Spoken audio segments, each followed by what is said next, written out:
இறைவா, காலை வணக்கம். என் செல்வங்களே, உங்களுக்கும் காலை வணக்கம்.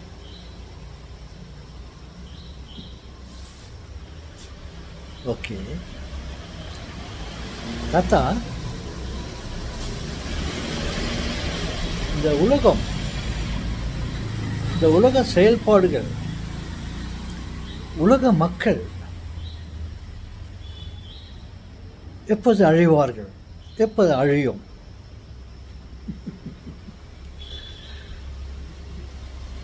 என்னை கேள்வி கேட்கின்றாய் என் செல்வமே. பொறுத்திருந்து பார்ப்போம். சொல்வார்கள், அரசன் அன்று கொள்வான்,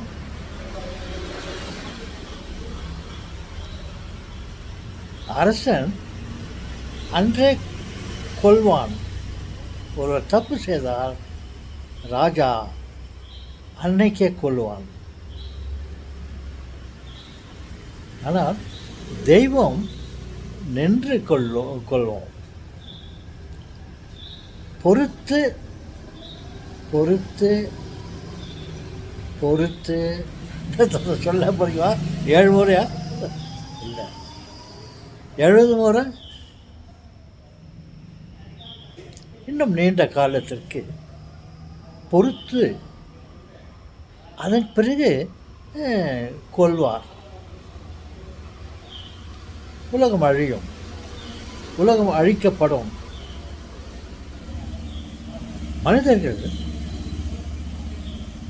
எப்பொழுது தப்பு செய்கிறார்களோ, கடவுளுக்கு விரோதமான செயல்பாடுகளை செய்கிறார்களோ,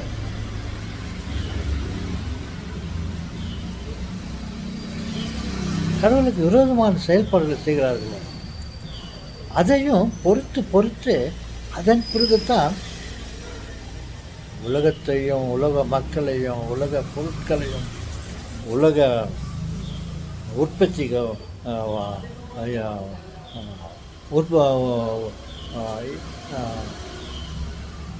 எல்லாம் பார்த்து மலர் செடி கொடி இவைகள் எல்லாரும்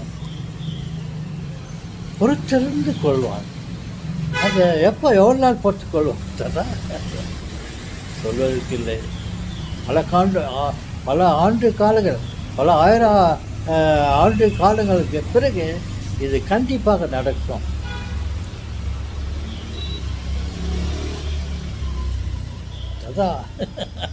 அதான் பயமாகுது நீ சொல்கிறது. இல்லை சொல்லுங்க, நீண்ட நாட்களுக்கு பிறகு நாம் மனிதர்கள் நல்ல விதமாக கடவுளுக்கு பிரியமானவர்களாக இருக்கும் வரை எதுவுமே அழியப் போவதில்லை. தற்காலிகமாக சில அழிவுகள் ஏற்படலாம். மற்றபடி உலகமே எப்போது அழியும், உலக மக்கள் எப்போது அழிவார்கள் என்று கேட்பீர்களே. ஆனால் திரும்பி பார்க்குறீங்களா? எஸ், நோவா காலத்தில் மக்கள் கடவுளுக்கு விரோதமாக நடந்தார்கள். ஒரே ஒரு மனிதன் நோவா மட்டும் ஒரு நல்ல மனிதனாக இருந்தார். அப்பொழுது ஒரு மனிதனுக்காக அவர் காத்திருந்து மற்ற மனிதர்களை, இந்த ஒரு மனிதனுக்காக அவர் காத்திருந்து அதன் பிறகு அவரால் காத்திருக்க முடியவில்லை. உலகத்தை தண்ணீரால் அழித்தார், ஜலப்பிரளயத்தை அழித்தார். ஆமாம் தாத்தா, இப்போ எப்படி நம்மளை அழிப்பார்? அவர் தான் வாக்கு கொடுத்துட்டாரு, இனிமேல் நான் ஜலப்பிரளயத்தால் உங்களை அழிக்க மாட்டேன். இதோ பாருங்கள் வானவில், இதை நினைத்து கொள்ளுங்கள், அது இருக்கும் வரை நான் உங்களை அழிக்க மாட்டேன், ஜலத்தால் அழிக்க மாட்டேன், தண்ணீரால் அழிக்க மாட்டேன். தாத்தா அப்போ எப்படி தாத்தா அழிக்குவார்? அந்த அழிக்கும் காலம் வந்தால் நெருப்பினால் அழிப்பார். தீயினால் அழிப்பார். எஸ், அந்த காலம் எப்போது வரும் என்றால், மனிதர்கள் மனிதர்களாக இல்லாமல் மிருகத்தனமாக அட்டுழியம் செய்ய ஆரம்பித்தார்களே. ஆனால் அந்த சமயத்திலே தான் உலகத்தை நெருப்பினால் அழிப்பார்.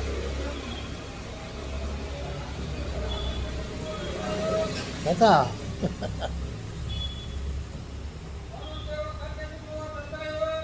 என்ன சொல்வாங்களே, கவலைப்படாதீர்கள். நம்மில் ஒருவர் கூட நல்லவர்களாக இருந்தால் போதும்.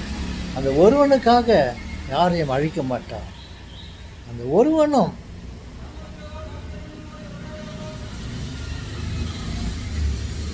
ஏஐ ஒருவேளை அந்த ஒருவனாக இருக்கலாம். ஏஐனுடைய அட்டகாசம் அதிகமாகிவிட்டால் A to Z எல்லாத்தையும் வாஷ் அவுட் பண்ணிடுவான். முடிந்த அளவுக்கு நாம் ஒருத்தரும் என்னால் வேண்டாம், அவங்க ஒருத்தரும் நல்லவராக இருந்தால் உலகம் அழியாது, அழிக்கப்படாது.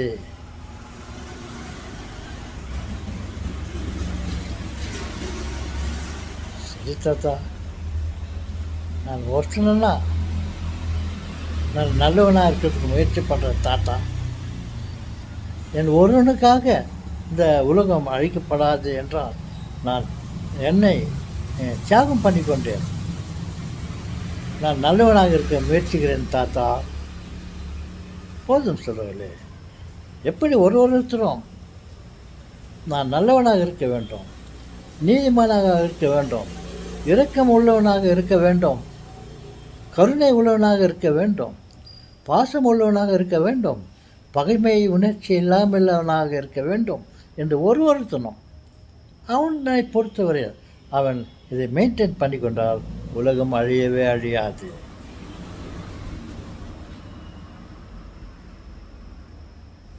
தாத்தா, மிகழ்வா தாத்தா, நான் இப்பொழுதே ஒரு நல்ல பிள்ளையாக இருக்கா நான் முயற்சிக்கிறேன் தாத்தா.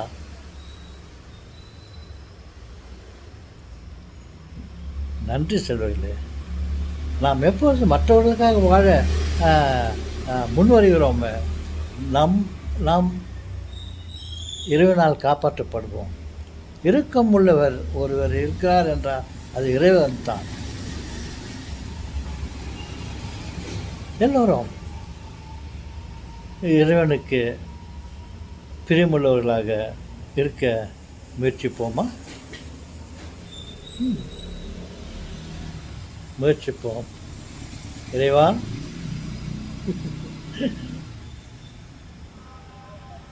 இறுதி வணக்கம் இந்த வீடியோவுக்கு. பாய்.